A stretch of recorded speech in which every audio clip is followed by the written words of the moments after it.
And this is gitdiff. Gitdiff is a tool that helps to compare and analyze GitHub repositories. Often when we make GitHub repositories, it's hard to know what features and what's the code quality and all that stuff. GitHub makes it GitHub is like a one-stop destination that makes all of that very easy. Suppose when we open the app, we can take any GitHub repository link and click on the fetch repository data.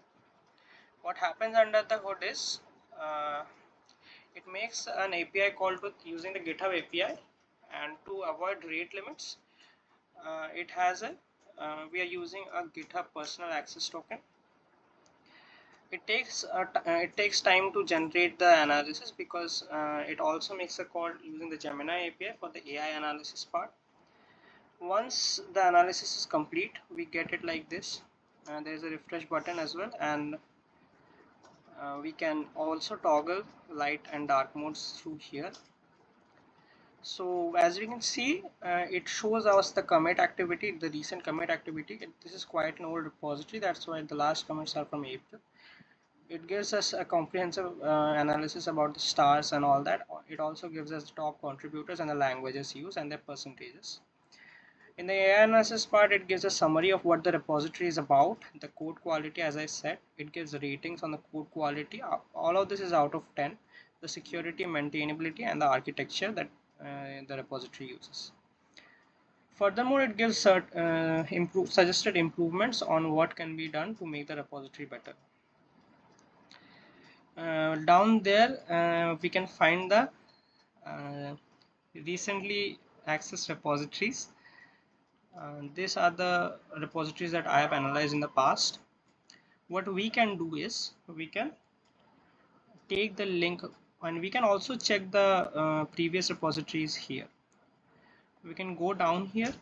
As you can see, similarly there are repository statistics, top contributors, languages used, and this repository has topics. That's why it shows topics here along with AI analysis. We can copy the link from here,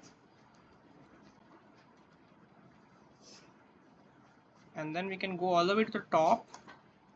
We can paste the link here, and then we can compare. It again takes some time because here it again makes another call to fetch the repository data so that it can compare between the current repository and the link that we just entered.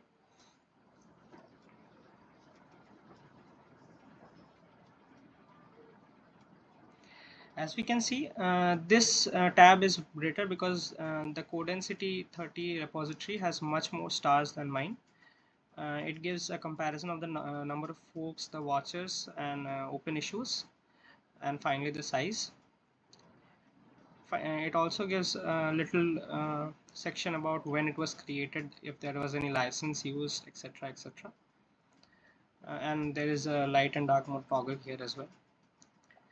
Finally, as we can see, since these are access repositories, we can take the link of this Codensity, and when we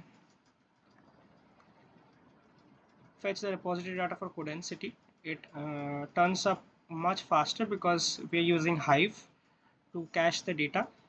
And that's all about gitdiff. Thank you.